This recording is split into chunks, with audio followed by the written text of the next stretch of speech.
गुरु अतिचारी 2032 तक है, सभी ऐसा कह रहे हैं। 26 में जो रौद्र रूप शुरू है वो 32 तक चलने वाला है। 25/1/27 से जो वापस कर्क राशि में जितने दिन रहेंगे ये घात, बृहस्पति का यही समय खतरनाक है। ये जो गुरु अतिचारी हुए ये महाभारत काल के बाद अब दृश्य दिखाई देगा, क्योंकि मैंने गुरुजी यही सुना है कि बृहस्पति तो अतिचारी हर 90 वर्ष में होते हैं, लेकिन आपने कहा ऐसा नहीं है, ये तो महाभारत काल के बाद अब दिखाई देगा। तो वो कौन सी ग्रह स्थिति बनी? जब ये ग्रहण पड़ा था, अभी चंद्र ग्रहण हुआ था, हाँ। उससे पहले सूर्य ग्रहण आएगा। 15 दिन के अंतर पे ये दूसरा ग्रहण पड़ गया। जितने घंटे का ग्रहण हो उतने दिन, उतने हफ्ते, उतने महीने और उतने वर्ष, बहुत खतरनाक। ट्रम्प में तो मुझे सब दिखाई दे रहा है, काम, क्रोध, लोभ, अहंकार। ये जब अति हो जाती है तो नाश हो जाता है। क्या करने वाले हैं ट्रम्प साहब? क्या करने वाला है अमेरिका? ईरान के बाद अभी अगला नंबर किसका है? आपके इन सवालों का जवाब ढूंढने से पहले ट्रम्प की जन्मपत्री खोल लें। जो ट्रम्प की स्थिति है वो बेहद खतरनाक है। नरेंद्र मोदी का भविष्य क्या कह रहा है? और मंगल इनका है राजयोग का। उसके बाद इनके ऊपर राहु की महादशा आ जाएगी। पंचम भाव का राहु राजाओं का राजा बना। 29 में हो सकता है वापस हमें प्रधानमंत्री के तौर पर नरेंद्र मोदी दिखाई दें। चलिए मैं आज भविष्यवाणी कर देता हूँ। 27 में उत्तर प्रदेश का चुनाव है, तो फिर क्या अगले मुख्यमंत्री उत्तर प्रदेश में भी योगी आदित्यनाथ बनेंगे? निसंदेह बिना पत्री में झांके मैं कह देता हूँ, योगी राजा की तरह बैठता है साथ, शाही राजा। पाकिस्तान अफगानिस्तान से ही उलझ करके रह जाएगा, या इधर फिर इंडिया के ऊपर भी कुछ आतंकी या इस तरह की गतिविधि पाकिस्तानी हो सकती है? तो मैं एक भविष्यवाणी कर रहा हूं, पाकिस्तान नरेंद्र मोदी को अगर निर्णय लेना है या योगी को अगर निर्णय लेना है, सटीक सामने बैठ के बात करेंगे, उनकी आंखों में आंखें डाल के बात करेंगे। बिहारी दास ने लिखा था, स्वार्थ सुकृत न श्रम वृथा, देख विहंग विचार, बाज पर आए पानी पड़ी तू पंछी ना मार। ये जो नया संवत्सर रौद्र शुरू होने वाला है, ये क्या हमारी जेबों के ऊपर असर डालेगा? ये क्या नौकरियां लेकर के जाएगा? ये क्या व्यापार धंधे चौपट करेगा? ये क्या देश की अर्थव्यवस्था पर असर डालेगा? क्या स्त्रियों को भी रहना है सावधान। अब ये मेरा है, ये मेरे वाला ऐसा नहीं है, मेरा अब्दुल ऐसा नहीं है, आपको सावधानी बरतनी है। चंद्रमा और केतु पूर्व फाल्गुनी नक्षत्र में ग्रहण पड़ा है। मेष राशि वालों के ऊपर शनि की 7.5। मृगशिरा, आर्द्रा और पुनर्वसु 3 नक्षत्रों का प्रभाव है। जब हम मिथुन राशि की बात करें, मृगशिरा बोलते ही अगर गलत बोला तो वहीं पकड़ लेंगे। कर्क राशि में 2 महायोग आ रहे हैं। पहला योग है हर्ष योग, एक योग और मिला है विमल कीर्ति योग, और एक और योग आया राहु राजयोग दे रहा है। मकर राशि, भाई विमल कीर्ति योग है, कुल दीपक बनेंगे। ये इस वर्ष इनके लिए राजयोग, मान सम्मान, धन की प्राप्ति, और राहु इनको विशेष राजयोग राजनीति में दे रहा है। नमस्ते, प्रणाम, जय श्री कृष्ण, राधे राधे। आप देखना शुरू कर चुके चिंतामणि विद एसकेटी। एसकेटी यानी कि मैं शालिनी कपूर तिवारी। सबसे पहले आप सभी को नव संवत्सर, जिसका नाम रौद्र है, उसकी ढेर सारी शुभकामनाएं। रौद्र संवत्सर सुनने में डरावना जरूर है, लेकिन ये आप सबके लिए कैसे खुशियां लेकर के आए, कैसे नई राह दिखाए, कैसे मंगलमय हो, बस इसी के लिए आज का पॉडकास्ट है। पॉडकास्ट में मेरे साथ जो मेहमान है वो बहुत खास है। पहले उनके साथ हमने पॉडकास्ट किया, आप लोगों ने बहुत पसंद किया। आज हम समझने वाले हैं कि ये जो नया संवत्सर शुरू हो रहा है, ये देश और विश्व के लिहाज से कैसा रहने वाला है। हम ये देख रहे हैं कि लगातार कटुता बढ़ती जा रही है विश्व में, लगातार देशों के बीच में मनमुटाव बढ़ता चला जा रहा है, लगातार एक देश का दूसरे देश के ऊपर आक्रमण हो रहा है। क्या ये आगे और बढ़ेगा? गुरु अतिचारी है, उसका प्रभाव क्या होगा और आपका जीवन कैसे कुशल मंगलमय बीते, इन सभी बातों को जाना है हमने पॉडकास्ट में, क्योंकि मेरे साथ हैं आज पॉडकास्ट में दैवज्ञ आचार्य अनिल वत्स जी। गुरुजी ज्योतिष की हर विधा में पारंगत हैं, आध्यात्म ज्योतिष के वो जानकार हैं, और हर बार जब मैं उनसे मिलती हूँ तो कुछ नया सीखने को मिलता है। आज का पॉडकास्ट भी ऐसे ही रहने वाला है। मैं आप लोगों को पहले रिक्वेस्ट कर दूं कि अगर आपने चैनल अभी तक सब्सक्राइब नहीं किया है तो पहले आप सब्सक्राइब कर लीजिए, बेल आइकन दबा दीजिए। जैसे ही हम अगला कोई भी वीडियो डालेंगे नोटिफिकेशन आप लोगों तक जरूर पहुंच जाएगी। और चलिए अब स्वागत कर लेते हैं मिल करके दैवज्ञ आचार्य अनिल वत्स जी का। बहुत स्वागत है आपका। नमस्कार। हमने अंग्रेजी नववर्ष जब शुरू हुआ था गुरुजी, वो वाला आपके साथ जो पॉडकास्ट किया लोगों ने बहुत पसंद किया। खासकर आपने जो राशिफल उसमें बताया उसको लोगों ने रिलेट किया है। Very nice. ये बताया कि गुरुजी आप जो बोल रहे हैं बिल्कुल ठीक बोल रहे हैं, और इसलिए मैं पूरी उम्मीद कर रही हूँ कि आज आपके पिटारे से फिर कुछ बहुत नया हमें मिलने वाला है। निश्चित रूप से कुछ बहुत अच्छा, इसलिए कि वो हमसे रिलेट करेगा, हमारे स्वभाव से रिलेट करेगा। परिवार में ही तो है सब लोग, तो कौन कैसा है उससे हमें अंदाजा हो जाएगा कि अरे हाँ ये तो हमारे साथ भी हो रहा है। अब नव संवत्सर के ऊपर चर्चा कर लेते हैं। 19 मार्च से शुरू हो रहा है और बहुत डरावना नाम है इसका गुरुजी, है ना। नव संवत्सर का नाम ही अगर रौद्र हो तो लगता है कि फिर वही रूप तो कहीं पूरे संवत्सर में नहीं दिखाई देगा। आप बताइए। ये तो बहुत अच्छी बात कही आपने शालिनी। सबसे पहले मैं आपके SKT के दर्शकों को हार्दिक शुभकामनाएं देता हूँ, बधाई देता हूँ। और घबराने की बात नहीं है, ये संवत्सर है, ये काल चक्र है, चलता रहता है। कभी प्रातःकाल के सूर्योदय की तरह, कभी मध्य के सूर्य की तरह तपाता है, कभी सायंकाल को फिर अस्ताचल की ओर आराम देता है, और कभी रात के 12 बजे बिस्तर पे आप सोए हुए होते हैं। काल चक्र चलता रहता है। रौद्र का अर्थ ये है कि जैसे हमारे शरीर के अंदर सतोगुण, रजोगुण और तमोगुण होते हैं, तीनों जरूरी हैं। ऐसा ही है जैसे आपके पास गाड़ी है ना, तो उसके पास एक तो एक्सीलेटर है, वो तो चाहिए ना। हाँ। तो एक्सीलेटर बहुत ज़रूरी है, फिर एक ब्रेक भी तो ज़रूरी है, और एक न्यूट्रल गियर भी है। ये 3 चीज़ें ज़रूरी हैं। ऐसे ही ये सतोगुण, रजोगुण और तमोगुण। हाँ, रौद्र का अर्थ हमारे एक देव हैं, एकादश रुद्र, उसमें भगवान शिव जो है उनके 11 अवतार हुए। तो रौद्र का अर्थ यहाँ पर यह है कि इस वक्त हमारे अंदर धैर्य शक्ति बहुत कम हो जाएगी। हमारे अंदर इंसानियत, परोपकार, दया, करुणा, प्रेम, समर्पण, एक दूसरे के दर्द को समझना, ये कम हो जाएगा। और इसकी जगह काम, क्रोध, लोभ, मोह और अहंकार जब पराकाष्ठा पे होते हैं, इसे ही रौद्र कहते हैं। काम यद्यपि बहुत पूजनीय शब्द है। भगवान कृष्ण गीता में कहते हैं कि मैं अगर पर्वतों में हिमालय हूँ, मेरु हूँ, और नरों में अगर अर्जुन हूँ, तो शरीर में मैं काम का रूप हूँ। और काम की हम लोग अर्थ गलत लगा लेते हैं उसका। दरअसल हमारी जो इच्छाएं हैं, अब देश हित की जो इच्छाएं हैं, ये कामनाएं, काम यानी कामनाएं, जो देश हित में कामनाएं हैं, जो प्रजा हित में कामनाएं हैं, जो कल्याणकारी योजनाएं हैं, इसमें जो बाधा डालता है तो क्रोध आता है। काम के बाद काम, क्रोध। क्रोध कब? जब जो मेरी योजना थी, जो मैं काम कर रहा था, उसमें अवरोधक लोग आ गए, उसमें उन्होंने रुकावट डाली, तो मुझे क्रोध आया। अच्छा, लोभ क्या है? जो मैं काम कर रहा हूं बार बार मैं ऐसा ही कुछ और करूं ना, तो ये लोभ है। अब ये लोभ बुरा नहीं है, अच्छे काम को निरंतर करना है। गुरुकुल बनाए, एक रिजल्ट अच्छे आए, दूसरा क्या? ये लोभ ही है। लोभ बढ़ता जा रहा है। मैंने एक स्कूल खोला, फिर दूसरा स्कूल खोला, मैंने यूनिवर्सिटी खोली, मैंने हॉस्पिटल खोले, परोपकार की योजनाएं बढ़ाई, ये मेरा लोभ बढ़ रहा है। लेकिन ये लोभ परहित है, कल्याणकारी है। मोह, अब मुझे इन कामों से मोह भी हो रहा है, नहीं मुझे ऐसे ही काम और करने हैं। अब इतना तक तो ठीक है। इसके बाद अगर अहंकार आ जाए, अहम श्रेष्ठ, मैं ही श्रेष्ठ हूं, बाकी सब निकृष्ट है। अब ये जो अहंकार है, जब ये काम, क्रोध, लोभ, मोह मैं अपने लिए सोचता हूं कि नहीं मेरा ही हित हो, दूसरे भाड़ में जाएं, मैं ही अमीर बनूं, मैं ही शासक बनूं।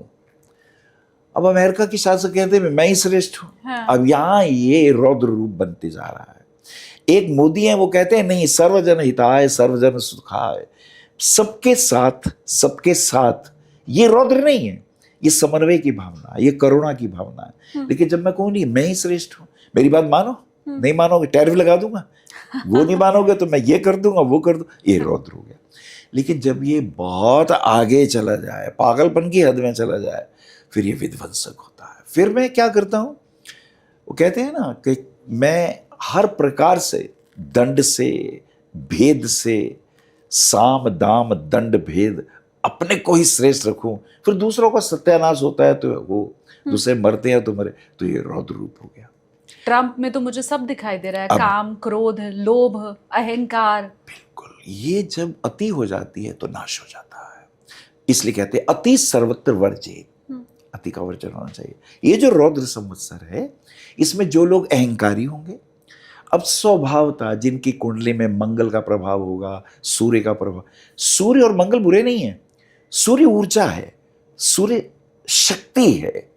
अब उस शक्ति का आप सदुपयोग करो, अब परमाणु ऊर्जा का सदुपयोग करो तो बिजली वगैरह बन रही है, दुरुपयोग करो तो फिर नागासाकी और हिरोशिमा पे हमने देख लिया इसका दुरुपयोग क्या है। हाँ। तो ये हमारा जो रौद्र रूप है, प्रकृति भी रौद्र हो रही है।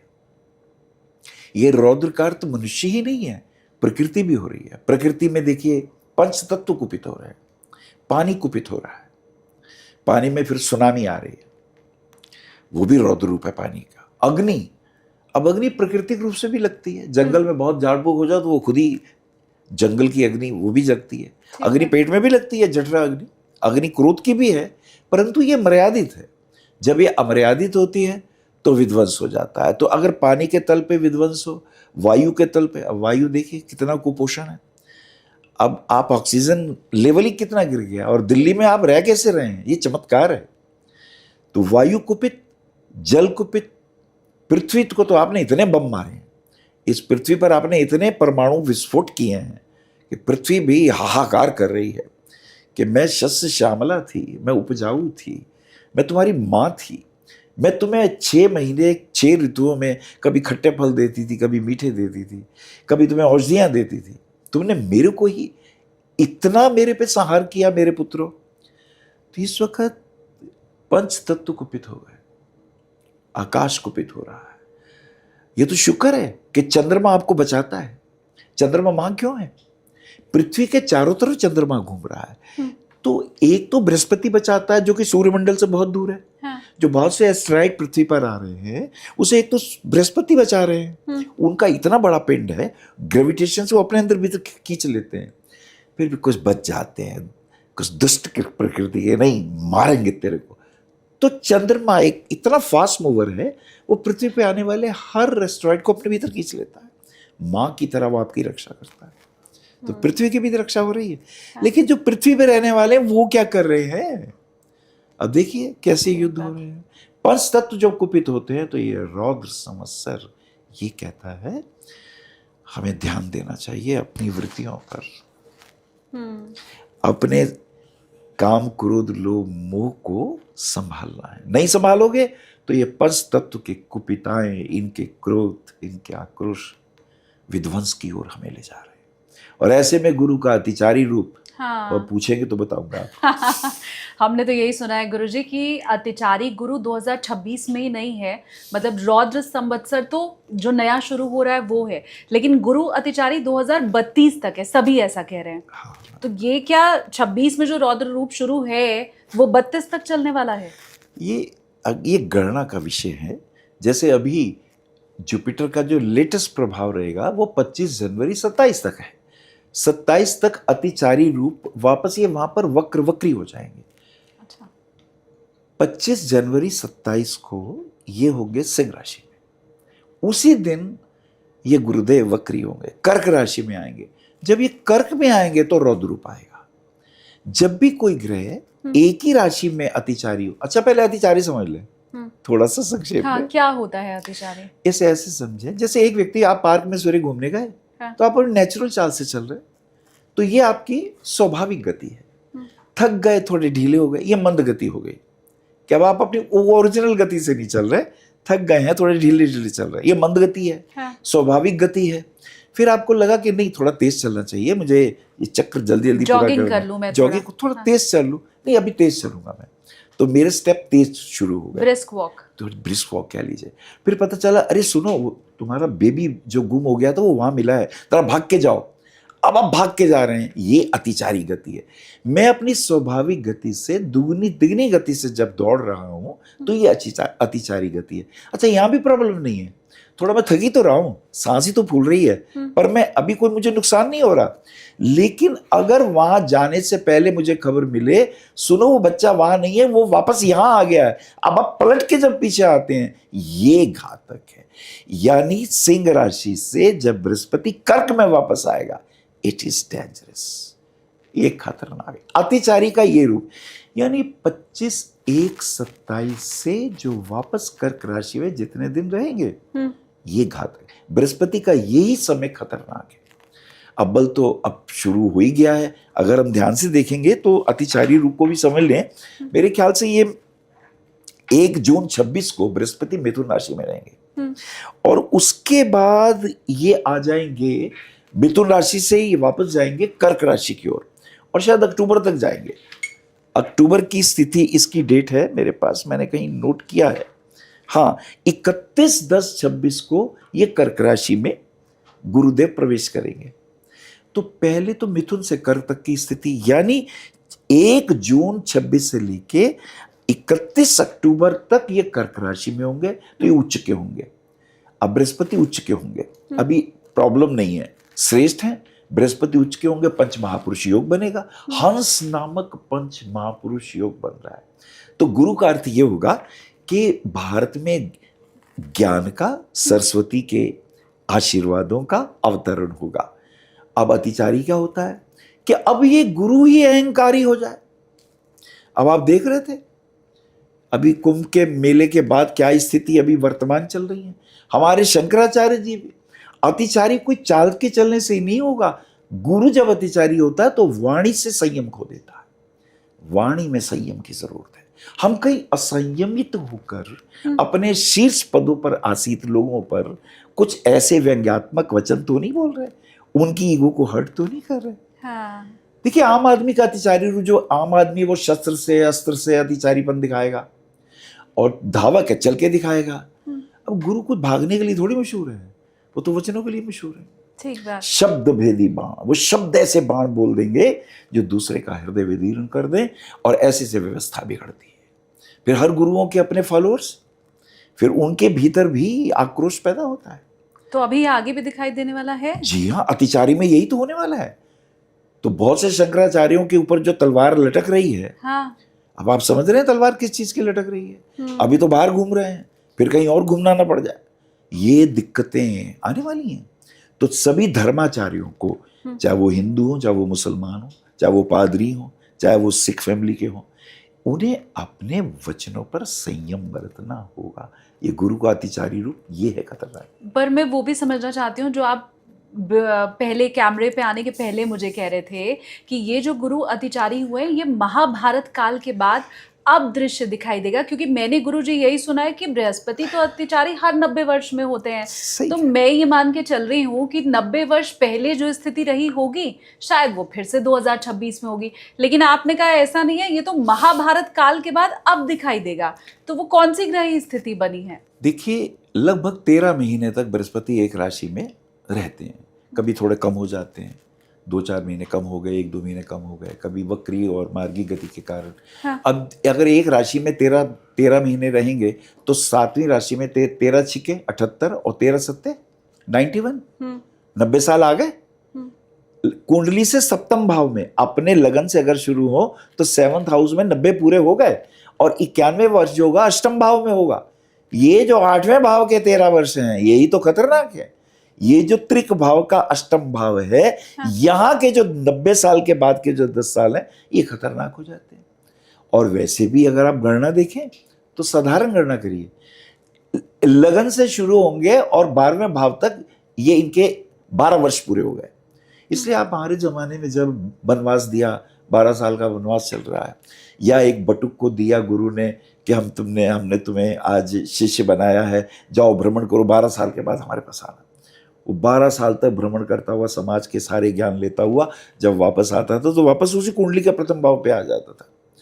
तो 12 साल लगन 12वें भाव में, और 6ठे भाव में जाते जाते आप देखेंगे कि वो प्रवेश करता है 12 साल के बाद।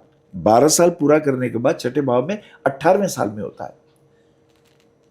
हर अष्टम भाव जो है अगर अब और बारीकी से समझ लीजिए, लगन से अष्टम भाव 8वां वर्ष, 12 जोड़िए फिर 20वां वर्ष, फिर 8 जोड़िए 20 में 28, 10-10 साल जोड़ते जाइए। ये जीवन के संघर्ष के वर्ष है, क्योंकि वो अष्टम भाव में जा रहा है।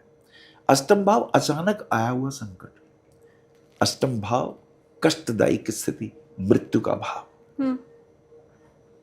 अष्टम भाव में बहुत कुछ है। अब यही बृहस्पति जब यहां आ जाएंगे, जो कि आयु के कारक हैं, जीवन के कारक हैं, यश के कारक हैं। अगर बृहस्पति लगन में हो तो आयु, ज्ञान, यश, कीर्ति, समृद्धि, उच्च पद, मान सम्मान, ये सब देंगे। पर ये भाई साहब अगर 8वें में आ गए तो यही चीजें छीन लेंगे। यही चीजों का आपको कष्ट भोगना पड़ेगा जब ये अष्टम में होंगे। तो जब जब बृहस्पति की अष्टम स्थिति हो, अब कुंडली में इसे 22वां दृष्टकान भी कहते हैं। दृष्टकान कुंडली का जो 22वां दृष्टकान है वो भी अष्टम भाव है। और अगर D9 में जाएंगे तो वो जो 64वां नवांश है वो भी अष्टम भाव है, वो भी अष्टम भाव है। एक राशि में 9 नवांश होते हैं, 7वें नवांश तक आते हुए 7 नीम 63, और अष्टम भाव में 64वां नवांश है। तो 63 से लेकर 9 तक यानी 72 नवांश तक की स्थिति जो है वो 8वें भाव में। लेकिन 64वां बहुत खतरनाक है। ऐसी दृष्टकान का 22वां बहुत खतरनाक है। एक राशि में 3 दृष्टकान है, सप्तम भाव तक 7 या 21, और 22वां अष्टम भाव में पड़ता है। तो 22वां 64वां अष्टम भाव, ये हम एक ही बात कर रहे हैं। और अगर बृहस्पति का यहाँ प्रभाव है तो ये ज्यादा घातक होने वाला है। और आपने सही कहा, महाभारत काल में तो हमने बहुत विनाश देखा है। हमने 18 अक्षौणी सेना का विनाश देखा है। और इस सेना का विनाश कृष्ण जानते थे। कितने विध्वंसक हो गए हैं ये। इनको लगता है हमारे ऊपर तो गुरुदेव कृष्ण हैं, हमें कौन पराजित करेगा। दम्भी हो गए थे, अहंकारी हो गए थे, लोभी हो गए थे, सर्वभक्षी हो गए थे। मांस मदिरा का प्रयोग करने वाले, बड़े छोटों का सम्मान खत्म हो गया था। आप हैरान होंगे, राम जी के 2 पुत्र हुए, गुरुकुल में पढ़े, वाल्मीकि से शिक्षा ली, उनके नाम के आज भी शहर है, लव से लाहौर है, आज भी है। कुछ से भी एक शहर है हमारे पास। ये सब अब उनके शिष्य जो पुत्र हैं राम जी के, वो चरित्रवान हैं, वो दयामय हैं, करुणामय हैं। कृष्ण जी भी भगवान हुए, उनके भी पुत्र हुए। और सबसे ज्यादा दुख तो जामवती के पुत्र साम ने दिया। मदिरा पी करके अपने बर्थडे वाले दिन अपने ताया जी का, बलराम जी का वो अपमान करता है, उन्हें अभद्र शब्द बोलता है। देखो, दोनों भगवान के पुत्र हैं। एक गुरुकुल में पढ़ता है भगवान का पुत्र, वाल्मीकि का शिष्य है वो राम जी की महिमा गुणगान होती है वहां पे। जो राम ने जीवन में आचरण किया, पुत्रों ने निभाया है। हाँ। एक कृष्ण जी हैं जो भगवत गीता का उपदेश दे रहे हैं। अब उनके जो पुत्र हैं, कृष्ण जी को उन्हीं को मारना पड़ा। वो शाम जो मूसल की कथा आपने सुनी होगी, मूसलों से लड़ाई हुई और बलराम जी ने और कृष्ण जी ने स्वयं उन्होंने कहा कौरवों का तो विनाश हुआ, लेकिन ये जो घर के कौरव हैं, ये जो अपने को बहुत अहंकारी समझ रहे हैं, इनका भी विनाश जरूरी है। तो धर्म की रक्षा के लिए उन्होंने ये नहीं कौरवों को संहार किया, उन्होंने अपने वंश का भी खुद संहार किया, कृष्ण और बलराम जी। बहुत जरूरी है, माता पिता के कर्तव्य बनते हैं। अगर बच्चे हों तो गुरुकुल में हों, बच्चे हों तो उन्हें शिक्षा बचपन में दी जाए कि कैसे मातृ पितृ देवो भव क्या है, अतिथि देवो भव क्या है, संस्कृति क्या है, संस्कार क्या है, गुरुकुल क्या है, गोकुल क्या है। ये बहुत जरूरी है। अब यही गुरु जो इन चीजों के संवर्धक हैं, जब यही अतिचारी हो जाएंगे, यानी जब गुरु ही अपनी वाणी से असंयमित हो जाएंगे। नेता बड़े बड़े प्रवचन करते हैं, 5 मिनट दे दो, 15 मिनट दे दो, ये क्या भाषा है। आपको जोड़ना था, आपके ऊपर बहुत बड़ी जिम्मेदारी है। हम अपनी जिम्मेदारियों से अगर गुरुदेव वंचित होंगे, चाहे वो किसी भी कौम के हों, तो गुरु का ये अतिचारी रूप खतरनाक होगा मानव जाति के लिए। एक तो ये संहार होगा कि हमें क्रोध होगा, अहंकार होगा, घृणा होगी, नफरत होगी, और एक फिर आपको पता है तोप के गोले जो बरसेंगे, वो जो संहार करेंगे। अब तो वो हो ही चुका है। ठीक बात, आप पूछेंगे तो वो भी बताऊंगा। उस संहार के बारे में भी समझना चाहती हूँ। अमेरिका अभी आगे क्या करेगा वो भी समझना चाहते हैं, क्योंकि खामनेई की मृत्यु के बाद अब ईरान में नया लीडर कौन आता है वो भविष्य जरूर बताएगा, पर ऐसा नहीं है कि एक ईरान के ऊपर एक कुपित दृष्टि अमेरिका की है। उसको जहां जहां से लाभ मिल रहा होता है, चाहे कहीं उसको तेल मिल रहा है, कहीं दूसरी जगह उसको कोई और खनिज पदार्थ मिल रहा है, तो वहां कोई दूसरी बात लगा करके अमेरिका पहले ही पहुंच जाता है फायदा उठाने के लिए। तो क्या करने वाले हैं ट्रम्प साहब, क्या करने वाला है अमेरिका? ईरान के बाद अभी अगला नंबर किसका है? मैं ऐसा सोचता हूं, आपके इन सवालों का जवाब खोजने से पहले ट्रम्प की जन्मपत्री खोल लेते हाँ हाँ हैं। और निर्णय तो भाई साहब नहीं करना है।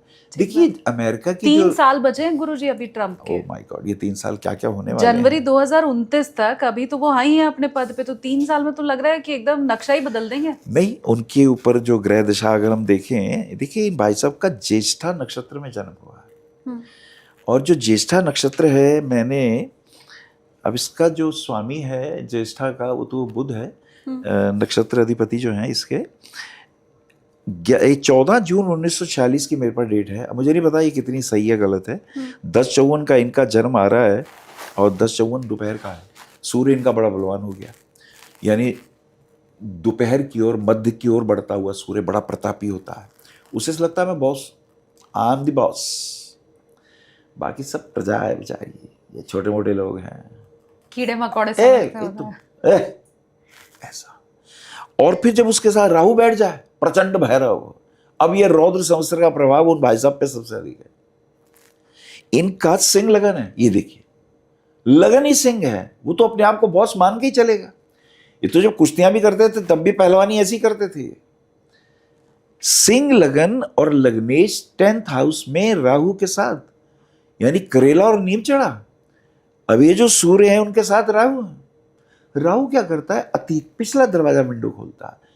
तुझे पता है पीछे क्या क्या किया, कि किसने तेरे साथ क्या क्या किया था, या तो याद दिलाऊं मैं उसे, उसने तेरे साथ ये किया था, देखूंगा मैं, वक्त आने दो मेरा। ऐसी मनोवृत्ति से भाई साहब बैठे। अब इनके लगन में मंगल है। मंगल क्या है, इनका राजयोग कारक है। Having the lordship of 9th house and the 4th house. 4th house जनता का है, जनता ने, प्रतिनिधियों ने इन्हें वोट देके बिठा दिया। लगन में मंगल बैठ गए, यानी इनके संरक्षक जो हैं वो सेनापति हैं जिनके हाथ में तलवार है, नंगी, म्यान में नहीं है, बाहर निकली हुई है। अब आज की तलवारें तो रॉकेट हैं, आज की तलवार तो आपको पता ही है, वो बमवर्षक विमान है, मिसाइल्स हैं, तो वो ड्रोन्स हैं, वो तो इनके लगन में बैठे हैं। अब इसके साथ क्या स्थिति है, जो चंद्रमा है इसका, ये लीजिए, चंद्रमा भाई साहब वृश्चिक राशि में, नीच का चंद्रमा, और केतु साथ में। ये गलत फहमी कि मैं ही पैगंबर हूं, मैं ही भगवान हूं, मुझे दे दो भैया, मुझे अवार्ड दे दो, मुझे सबसे बड़ा अवार्ड मुझे दे दो। पहली बार किसी ने ये कहा होगा राष्ट्रपति ने कि मुझे नोबेल पुरस्कार चाहिए। वो अपने आप को नोबेल मानता है। चंद्रमा जब वृश्चिक राशि में होता है तो ये समझिए चंद्रमा यह नीच का है। नीच का अर्थ क्या है, नीच का सिर्फ इतना ही अर्थ है कि मैं, ये सीढ़ियाँ, मैं यहाँ खड़ा हूँ, मुझे वहाँ जाना है। अब ये यहाँ से वहाँ तो पहुँच गए, वहाँ पहुँच के अब इनको ये बहुत बड़ी गलतफहमी हो रही है कि चंद्रमा के साथ केतु के मैं ही सर्वाइवर हूँ, मैं ही सबका कल्याणकारी पैगंबर हूँ, भगवान हूँ, ईश्वर हूँ। अब ये तो नेता हैं, ये तो अपने आप को नेता मानेंगे। यानी जिसका सूर्य नीच का चंद्रमा के साथ हो, यही महाजिद्दी, महाक्रोधी, कभी ना पीछे हटने वाला, जिद में अपना नुकसान करा देने वाला, उस पेड़ की डाली पे बैठेंगे जो कट रही है, इन्हें पता है मैं गिरने वाला हूं, पर इन्हें लगता है नहीं, मैं तो जिम एक्सपर्ट हूं, मैं तो यूं कलाबाजी खा के अपने आप को बचा लूंगा। ऐसी मनोवृत्ति। और जिसका सूर्य राहु के साथ हो और जिसका ये तो मानने वाले हैं। अब इन्हें कौन मनवाएगा, इन्हें कालचक्र मनवाएगा, दशाएं महादशाएं मनवाएंगी। अब स्थिति ये है कि जो, ये तो इनकी जन्म कुंडली आ गई मेरे सामने। जब ये ग्रहण पड़ा था, अभी चंद्र ग्रहण हुआ था, उससे पहले सूर्य ग्रहण आया था। 15 दिन के अंतर पे ये दूसरा ग्रहण पड़ गया। अब ये ग्रहण 3:20 से लेके 6:48 तक चंद्रमा का चंद्र ग्रहण अभी हम लोग देखने वाले हैं, कल देखने वाले हैं ये।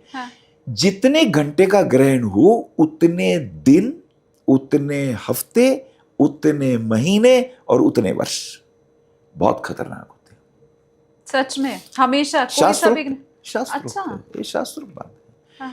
तो इसमें क्या क्या हो जाता है, अब चूंकि चंद्र ग्रहण पड़ा है तो जल तत्व, चंद्रमा जल तत्व का स्वामी है, तो सुनामी आना, मौसम का बिगड़ जाना, जल तत्व का कुपित होना, कोई वायरस जल से ना आ जाना। अभी आपने देखा भी होगा, कोई महाराज जल में ही जहर खोलने वाले थे, वो पकड़े गए हरियाणा में, जल तत्व को कुपित दूषित करने की प्रक्रियाएं होने लगती हैं। हाँ। क्योंकि ये चंद्रमा सिंह राशि में है, तो अब अग्नि के माध्यम से, अब मिसाइलों के माध्यम से ये आने वाला समय, देखिए हवाई जहाज के पॉइंट ऑफ व्यू से जबरदस्त लैंडिंग होंगी, उनमें कोई ना कोई तकलीफें आ सकती हैं। रेलगाड़ी की दुर्घटनाएं पे हमें ध्यान देना है। बमों से जो नुकसान होगा वो तो अलग है, टारगेट जनता बनने वाली है। अब इसके अंदर जितने भी हमारे स्कूल हैं, जितने भी हॉस्पिटल्स हैं, जो भी जन कल्याणी जिसमें मनुष्य सुरक्षित रहेगा, वो टारगेट होने वाली चीजें हैं। अब इसमें जो ट्रम्प की स्थिति है वो बेहद खतरनाक है। इनके ऊपर ज्येष्ठा नक्षत्र के चतुर्थ चरण में इसने जन्म लिया है। यानी बुध की दशा होती 17 साल की, 17, 8, 4 साल बुध के रह गए थे जब इनका जन्म था। 40 में 4 जोड़िए, 50 बुध के, केतु के 7 साल, तो 57 केतु तक, शुक्र के 57 में 20 जोड़ दीजिए, 77 तक शुक्र रहा। फिर सूर्य के 6 जोड़ दीजिए, 77 में 6, 83, 83। हाँ, ये इनके साल मैं 83 सन में बता रहा हूँ। शुक्र के सूर्य के बाद चंद्रमा के 83, 93, चंद्रमा के बाद मंगल 7 साल, 2000, और फिर राहु 18 साल, 2018 तक राहु, और अब गुरु, अतिचारी गुरु का इन पर सबसे ज्यादा प्रभाव है। 18 से लेके 16 तक, यानी 18 और 16 कितने हो गए जोड़ी, 34, हाँ, 34। 34। हाँ, तो ये तो गुरु के प्रभाव में तो है। इधर गुरु अतिचारी है, उधर ये महाराज अतिचारी हो गए। ये देश के लिए खतरनाक है। अब ईरान का युद्ध, और इधर ये आपका इजराइल, और ये जितने भी मुस्लिम कंट्री हैं, इनकी ईगो स्ट्राइक करेंगी। पहले जेलेस्की के साथ ये महाराज मजे लेते रहे, उसको सब हथियार देते रहे, हम है ना तेरे साथ, नाटो के लोग हैं ना तेरे साथ, तू लड़। उसका क्या हाल हुआ, सारा देश बर्बाद हो गया। ठीक बात। अब वही पीस भी करवा रहे हैं, पहले वही लड़वा रहे थे, अब वही शांति करवा रहे हैं। हमने अपने असर जमा लिए, हमारे कौन कौन से बेकार हैं, कौन कौन से सही हैं। वो मोहरा बनाया। ठीक बात। और रशिया वो भैया बहुत बड़ी चीज है। अब ये बहुत बड़े लोग हैं, इनके पास अभी भी इतना कुछ है, इन्होंने अपने वेस्ट मटेरियल को यूज करके देख लिया क्या कर रहा है। बिल्कुल। और लोगों से पैसे भी लेंगे, जिन जिनको दिए हैं भैया हमारे पैसे दो। आम के आम, गुटलियों के दाम। मैं 2 कुंडली और बनी हुई देख रही हूँ, मैं क्योंकि नरेंद्र मैं भाई दूर से मोदी, पढ़ तो नहीं पा रही हूँ, पर मुझे ये पता है पहली कुंडली तो ट्रम्प की है, आपने ये समझा दिया ये है। मोदी की है। अच्छा, और उसके नीचे योगी आदित्यनाथ है। क्या बात है, मतलब मेरा जो अगला सवाल था वो तो मुझे इसी पेज पे ही मिल गया। बिल्कुल मेरे सामने ये सारे हैं। ये स्थितियां बड़ी जबरदस्त हैं। हाँ, आप बताइए ना गुरुजी, फिर नरेंद्र मोदी का भविष्य क्या कह रहा है? नरेंद्र मोदी की भाई साहब के लिए क्या है कि 30, 11, 28 तक मंगल की महादशा में है, और मंगल इनका है राजयोग कारक। तो 2028, 30, 11, 28 तक तो इन्हें कोई छू भी नहीं सकता। अच्छा, इन्हें कोई छू भी नहीं सकता। लोग तो कह रहे थे कि अपना 3rd टर्म कंप्लीट नहीं कर पाएंगे। कहने दीजिए, क्योंकि अगर 28 कब तक आपने बताया? 30, 11, 28 तक मंगल की दशा है। तो फिर 29 में तो फिर इलेक्शन ही है, उसके बाद तो फिर कहाँ ही हटने वाले हैं गद्दी उसके बाद इनके ऊपर राहु की महादशा आ जाएगी। वो भी बढ़िया है। राहु तो इनका महाराजयोग कारक है। 5th भाव का राहु राजाओं का राजा बनाता है। अच्छा, क्योंकि इसके लिए सूत्र क्या है, पराशर ऋषि ने सूत्र दिया है। हाँ। कि राहु और केतु की राशियों के स्वामी को देखो। राहु किस राशि में है, तो राहु इनके मीन राशि में है, उसका स्वामी जुपिटर केंद्र में है, चंद्रमा से और लगन से केंद्र में है। और फिर केतु की राशि देखो कौन सी है, केतु की राशि बुध है, केतु कन्या राशि में। अब हमें क्या देखना है, गुरु और बुध को देखना है, इनकी स्थितियां क्या है। राहु की राशि का स्वामी गुरु, केतु की राशि का स्वामी बुध। अब देखिए बुध की स्थिति यह है कि वो उच्च के होकर इनके आय भाव में बैठे हुए हैं, उच्च के होकर, और भद्र नामक राजयोग बना रहे हैं, और गुरु इनके केंद्र में है। तो इन्हें तो कोई प्रॉब्लम है ही नहीं है, और अभी इनको मजा आने वाला है। ये गुरु कर्क राशि के होकर पाकिस्तान में इनके, अभी मैंने आपको बताया अक्टूबर में आने वाले हैं। हाँ। तो अक्टूबर 26 के बाद ये गुरु की स्थिति इनकी कर्क राशि में होगी, जो इनके लिए फिर 4 महीने बहुत टॉप के इनको रिजल्ट देके जाएगी। हाँ, ये जब गुरु वक्री होगा, जब ये गुरु वक्री होगा, कब होगा, 27 में, 27 जनवरी, 25 जनवरी 27 को लगभग ये गुरु शायद वक्री होंगे। तो जब ये गुरु इनके मिथुन राशि में आएंगे, वो समय इनको अपने स्वास्थ्य के लिए ध्यान रखना। अच्छा, बस, और कुछ। तो फिर आपने जिस हिसाब से कुंडली का विवेचन किया मोदी जी की, मुझे तो क्लियरली समझ में आ रहा है कि रिटायरमेंट का कोई योग है नहीं, और 29 में हो सकता है वापस हमें प्रधानमंत्री के तौर पर नरेंद्र मोदी दिखाई दें। चलिए मैं आज भविष्यवाणी कर देता हूँ। हाँ। अगर आप पूछ ही रहे हैं तो बड़ी कीमती भविष्यवाणी ये होगी कि मंगल के बाद राहु इनके लिए कैसा रहेगा। राहु इनके लिए बहुत सारे राजयोग खोल रहा है। पराशर ऋषि का एक सूत्र है कि राहु के आसपास या केतु के आसपास अगर 4-5 ग्रह हो तो वो व्यक्ति राजाओं का राजा होता है।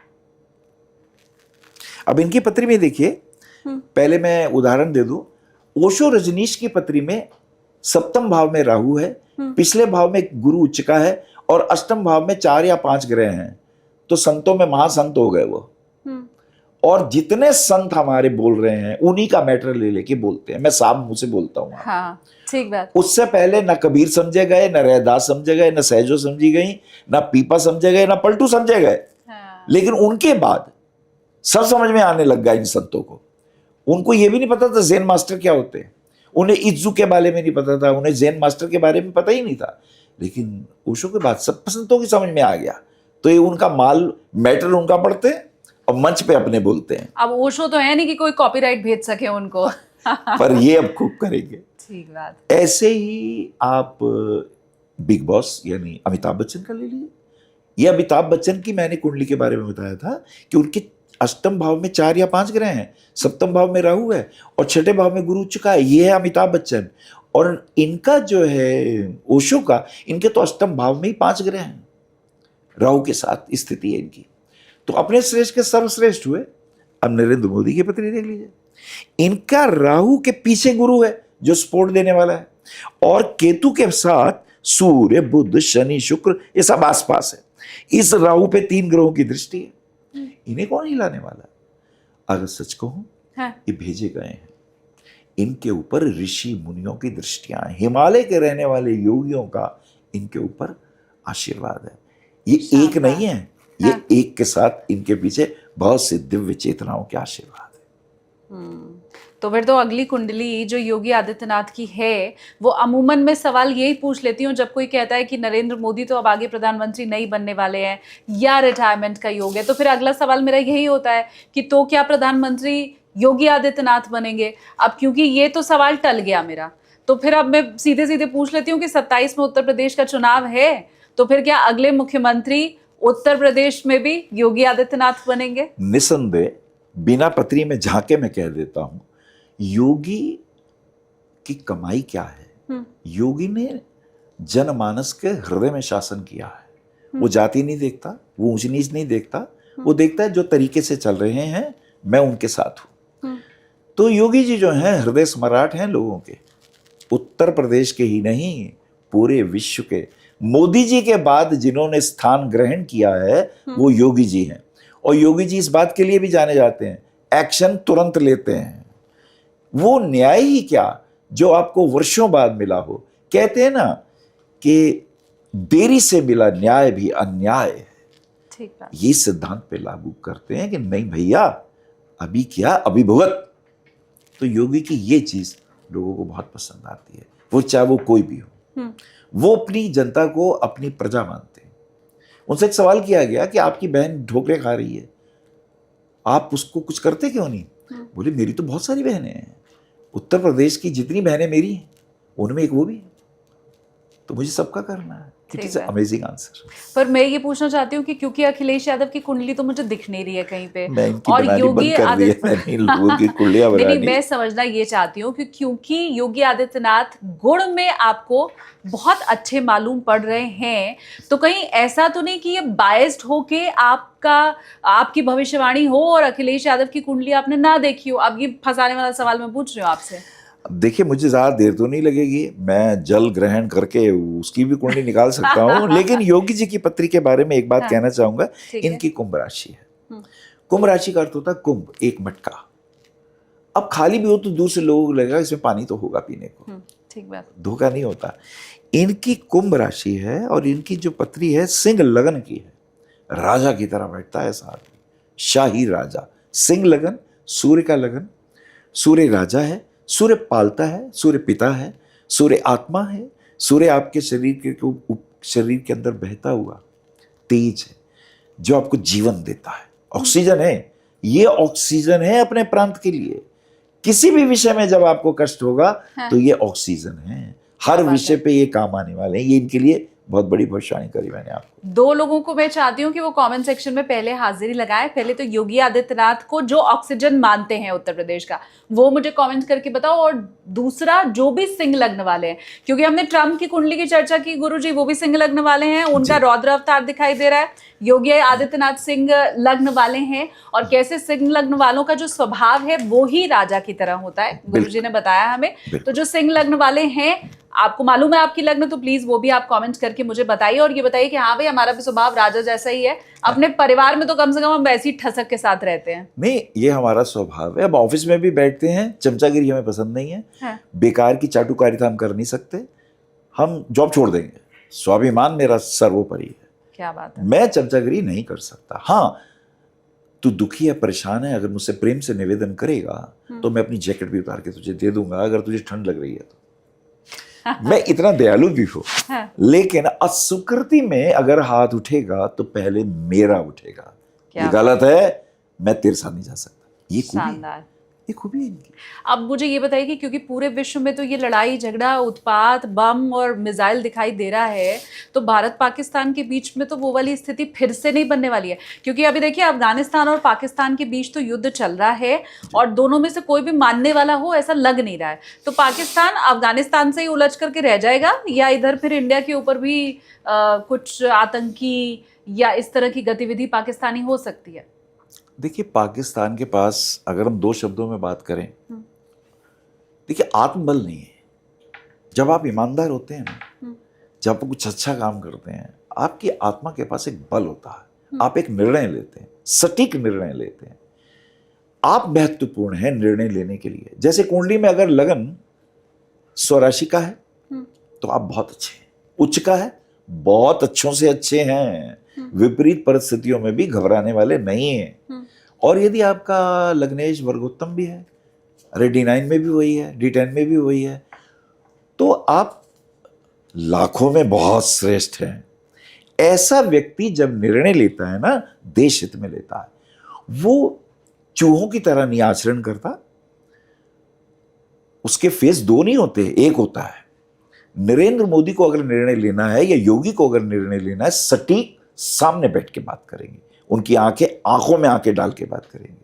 लेकिन यदि मैं लंपट हूं, चोर हूं, झूठा हूं, मक्कार हूं, कहता कुछ हूं, करता कुछ हूं, जनता के आगे कुछ हूं, मेरे इतने फेसेस हैं, सो मेनी फेसेस। पर्सनैलिटी शब्द आए, ये जो पर्सनैलिटी शब्द है, ये पर्सोना से आया है। So many faces I am having. नौकर के सामने मेरा फेस दूसरा है, पत्नी के आगे कुछ और है, ऑफिस में कुछ और है। तो ये जो पाकिस्तान है, ये बहुत सारे मुखौटों वाला देश है। इनका चरित्र है ही नहीं, जितने मुखौटे उतने चरित्र। ऐसे लोग आक्रमण नहीं करते। ऐसे लोग आक्रमण करते हैं तो गुरिल्ला युद्ध करते हैं। जा इसे भेज दे, पीछे से वार कर, पीठ पीछे वार कर। हमारे राजपूत कहते हैं सामने मार यार। माँ भी पूछती है, बेटा पीठ पे गोली तो नहीं खाई? नहीं माँ, मैंने बाहर सामने लिया है। तो उसमें वो बल नहीं। सबसे पहली बात तो यह है, अब कोई बुरा माने अच्छा माने, जितने लोग भयभीत हो गए थे, डर गए थे, उन्होंने धर्म परिवर्तन कर लिया था। उन्होंने अपना भी छोड़ दिया था, अपना छोड़ दिया था, अपने पे टिके नहीं थे, और दूसरा ओढ़ लिया था जो उनका था नहीं। अब ये द्विस्वभाव वाले हम लोग हैं। अब द्विस्वभाव वाले लोग सोचते भी द्विस्वभाव से हैं। अब इनको पैसा दे दिया अमेरिका ने, घुड़की वहां से आती है, इनके वो महानुभाव क्या कहते हैं, वैसे ही चलते हैं। ठीक बात। ये क्या निर्णय लेंगे? इनको तो कोई और निर्णय देता है। बिहारी दास ने लिखा था, स्वार्थ सुकृत न श्रम वृथा, देख विहंग विचार, बाज पर आए पानी पड़ी, तू पंछी ना मार। शानदार। तो दूसरों से प्रेरित होकर निर्बलों को मारता है, तो क्या कर रहा है? तो उसका अपना ही आचरण पतित है। जिसका अपना आचरण श्रेष्ठ ना हो, वो निंदनीय होते हैं, वो चूहों की तरह मरते हैं, वो रोज मरते हैं, वो अपनों से मरते हैं, वो पड़ोसियों से मरते हैं। उस बेचारे का तो भविष्य है। उसकी तो आप बात ही ना करो।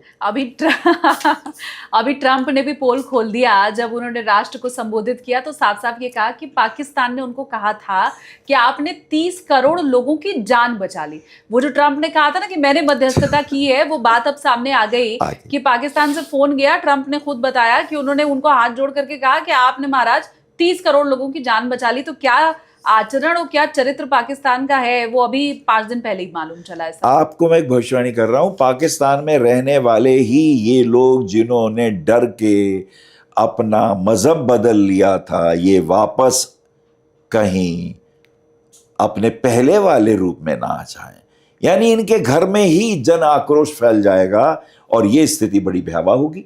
और भविष्य पुराण में तो लिखा ही है, हाँ। इनसे लड़ने की जरूरत नहीं है, ये आपस में ही लड़के मरेंगे, ये आपस में ही लड़के मरेंगे। ठीक है, अब हम देख रहे हैं। हाँ, ठीक बात है। पाकिस्तान अब 5 टुकड़ों में न बट जाए आने वाले भविष्य में, वो समझ में भी आ रहा है, बट चुका है। हाँ, बस नक्शे पर बटना बाकी है, दिलों में बट चुका है, ठीक, स्थिरता है नहीं। बस यही है कि हम लोग जो हैं अपने बुद्धिजीवी हैं नहीं, पढ़े लिखे हैं नहीं, और जो पढ़े लिखे हैं उनका अपराध पता क्या है? क्या? उनका अपराध यह है कि विरोध नहीं करते। हमारे यहां पढ़े लिखों को मारा गया, भीष्म को मारा गया, द्रोणाचार्य को मारा गया, कर्ण तक को मार दिया गया। कृष्ण को मालूम था ये पांडव है, कृष्ण को मालूम था ये छठा पांडव है, ये सबसे अग्रज है, लेकिन नहीं से मारो। क्यों मारो? क्योंकि जब द्रौपदी का चीरहरण हो रहा था, जब नगर की, देश की, हमारी पवित्रतम श्रेष्ठ स्त्री जो अग्नि से प्रकट हुई थी, इतनी पवित्र थी, उसका चीरहरण किया और ये बैठे रहे सिर झुकाए। जब किसी देश में नारी का चरित्र हनन हो और जो लोग रोक सकते हो, कर्ण रोक सकता था, द्रोणाचार्य रोक सकते थे, भीष्म रोक सकते, नहीं रोका ना, बैठे रहे ना। तो कृष्ण ने कहा अपराध वो नहीं होता जो हम करते हैं, अपराध वो भी होता है कि जब तुम्हारे सामने अपराध हो रहा हो और तुम बर्दाश्त करते हो, देखते रहते हो, तुम जब मौन रह जाते हो तो तुम्हारे ऊपर भी उतना ही दंड लगता है। तो आज जितने मौन बैठे हैं ये भी अपराधी हैं, इनको भी दंड ऊपर वाला देगा, बहुत जल्द देगा। अब एक और सवाल मैं ले लूं, उसके बाद हम राशि फल पे आगे बढ़ेंगे। सवाल ये है कि सिर्फ ऐसा नहीं है कि लड़ाई झगड़ा ही विश्व में हो रहा है, उसके चलते पिस आम जनता रही है। हमने देखा है हर देश की अर्थव्यवस्था डाउन होती हुई दिखाई दे रही है, कंपनीज ले ऑफ कर रही हैं, नौकरी जा रही है, व्यापार जो कर रहे हैं तो उसमें पहले जितना मुनाफा नहीं हो रहा है। मैं ये समझना चाहती हूँ, ये जो नया संवत्सर रौद्र शुरू होने वाला है, ये क्या हमारी जेबों के ऊपर असर डालेगा? ये क्या नौकरियां लेकर के जाएगा? ये क्या व्यापार धंधे चौपट करेगा? ये क्या देश की अर्थव्यवस्था पर असर डालेगा? क्या बड़ा अच्छा आपका ये सवाल है। और इसके लिए देखिए, हम जो कल चंद्र ग्रहण होने वाले हैं, कर्क लगन में होने वाले हैं ये, और कर्क लगन में जो चंद्र ग्रहण होगा, चंद्रमा पूर्व फाल्गुनी नक्षत्र में होगा, जिसका स्वामी शुक्र होगा। स्त्रियों के लिए विशेष सावधानी, पूर्व फाल्गुनी नक्षत्र में चंद्रमा भी है और केतु भी है, दोनों हैं। अब ये सावधानी की बात है कि स्त्री चंद्रमा माता है और पूर्व फाल्गुनी नक्षत्र जो है उसका स्वामी शुक्र एक युवा स्त्री है। तो युवा स्त्री और माता, इन्हीं के ऊपर इन नक्षत्रों का कल चंद्र ग्रहण का प्रभाव। तो सबसे पहले हमें कहते हैं ना, यत्र नारी पूज्यन्ते तत्र रमन्ते देवता, हमें स्त्रियों के प्रति सावधान, स्त्रियों को भी रहना है सावधान। अब ये मेरा है, ये मेरे वाला ऐसा नहीं है, मेरा अब्दुल ऐसा नहीं है, इन बेवकूफियों में फंसने की जरूरत नहीं है। आपको सावधानी बरतनी है, ध्यान रखना है बहुत ज्यादा घर की बेटियों के ऊपर, चाहे वो स्कूल में पढ़ती हो, चाहे वो कॉलेज में पढ़ती हो, चाहे वो ऑफिस में जाती हो, चाहे वो राजनीति में हो, चाहे वो खिलाड़ी हो, चाहे वो साइंटिस्ट हो, किसी भी फील्ड में जो नारी हो, उसको अपनी रक्षा स्वयं करनी है। उसे जूडो कराटे भी सीखने हैं, उसे ये सब चीजें खुद ही अपनी रक्षा करनी है, ये ध्यान देने की जरूरत है। दूसरा जो नक्षत्र बहुत इंपॉर्टेंट है कि जो राहु है वो शतभिषा में है और राहु के साथ सूर्य है। जो सूर्य प्राण का ऊर्जा का संवाहक है, जो सूर्य पिता है, जो सूर्य हमारे देश का प्राइम मिनिस्टर है, हमारे देश का राष्ट्रपति कह लीजिए, ये सारी स्थितियां राहु के साथ सूर्य है। राहु ग्रस रहा है सूर्य को, उधर चंद्रमा ग्रस रहा है, केतु ग्रस रहा है केतु को, उधर स्त्रियां इधर राजा। इसलिए इसे रौद्र संवत्सर कहा गया है जो ये आने वाला है। उसका प्रभाव और भी घातक होगा। अब ऐसे में क्या होगा, जनता के लिए आपने बात करी, कर्क लगन में ये पड़ रहा है चंद्र ग्रहण, और चतुर्भाव जनता का होता है। जनता भाव का स्वामी जो शुक्र है वो भाग्य स्थान में उच्च का है, इसलिए हमारी बेटियां और हमारी स्त्रियां सुरक्षित रहेंगी। भाग्य स्थान में पहुंच गई, कोई ना कोई अवतार, कोई ना कोई धर्मगुरु, कोई ना कोई नेता, कोई ना कोई ऐसा पवित्र आचरण इनकी रक्षा करने वाला है, लेकिन इन्हें सावधान तो रहना है। अच्छा। एक बात, अष्टम भाव में यह प्रभाव पड़ा है। अष्टम भाव विदेश का है। विदेशों से होने वाले युद्ध, बाहर के, इंडिया के बाहर के जितने पश्चिम देश हैं, इनके ऊपर जो प्रभाव आने वाले हैं वो हम आज उसकी भारत में भी दिखाई देती है। क्योंकि भारत जब आजाद हुआ तो वृषभ लगन था। भारत की आजादी का जो लगन है वो वृषभ है, और ये भारत की कुंडली वृषभ लगन है, और राहु इसके लगन में था। देखिए, अर्धनारीश्वर रूप राहु और केतु का एक्सिस राहु और केतु का पड़ा हुआ था। तब भी 1947 में हिंदुस्तान और पाकिस्तान दो भागों में बढ़ गया था। जब पत्री बनी, अब ग्रहों के प्रभाव देखिए, ऐसे ये प्रभाव डालते हैं अपना। यही अब ग्रहण के वक्त द्वितीय और अष्टम में हमें अपने परिवार का ध्यान रखना होगा, परिवार के प्रति जागरूकता रखनी होगी। हमें अपने परिवार में बेटियों के लिए, बच्चों के लिए, माता पिता के लिए, बच्चों का फर्ज है बड़ों का ध्यान रखें, बड़ों का फर्ज है अपने बच्चों का ध्यान रखें, कहाँ जा रहे हैं, कहाँ आ रहे हैं। और अष्टम भाव जो है ये गुप्त होता है, गोपनीय होता है। अष्टम भाव में अचानक आने वाली कष्टकारी स्थितियां, तो इसका प्रभाव जनता पे भी आने वाला है, पर वो प्रभाव बचा रहेगा। हमारा आयेश और चतुर्थ शुक्र है, हमारे भारत में धन की कमी नहीं होने वाली, धन की समृद्धि बढ़ेगी, ये भविष्यवाणी मैं करके जा रहा हूं। शुक्र उच्च के हैं, उच्च के शुक्र यदि आयेश इनकम का स्वामी उच्च का हो जाए, चतुर्थ मन का कारक शुक्र उच्च का हो जाए, तो ये विशेष शुभताएं हैं। ये एक अच्छा योग है, आर्थिक दृष्टि से बहुत शुभ रहेगा। राजनैतिक दृष्टिकोण से अगर हम देखेंगे, उसमें निश्चित रूप से जो विरोधी लोग हैं वो इन्हें भड़काएंगे, वो धरने देंगे, वो बात बात पे लड़ाई झगड़े करेंगे, चाहे वो सदन में हो, चाहे विधानसभा में हो, राज्यसभा में हो, उनके आक्रोश बढ़ेंगे कदम कदम पर। और न्याय पे जो राजा हैं, इनको अपने विवेक का ध्यान रखना होगा, इनको अपनी बुद्धिमत्ता से, और जनता को वोट देते वक्त कौन है मेरे अपने, इसका ध्यान रखना होगा। क्योंकि जनता का स्वामी भाग्य में है तो देश तो सुरक्षित है। विरोधी चाहे कुछ भी करें, कितने ही अड़ंगे लगाएं, कितने ही किसान आंदोलन के नाम पर लोगों को भड़काएं, और कितने ही रोज संसद में बकवास करें, जनता सबको पहचान चुकी है। तो देश का भविष्य सुरक्षित है, भारत का। शानदार।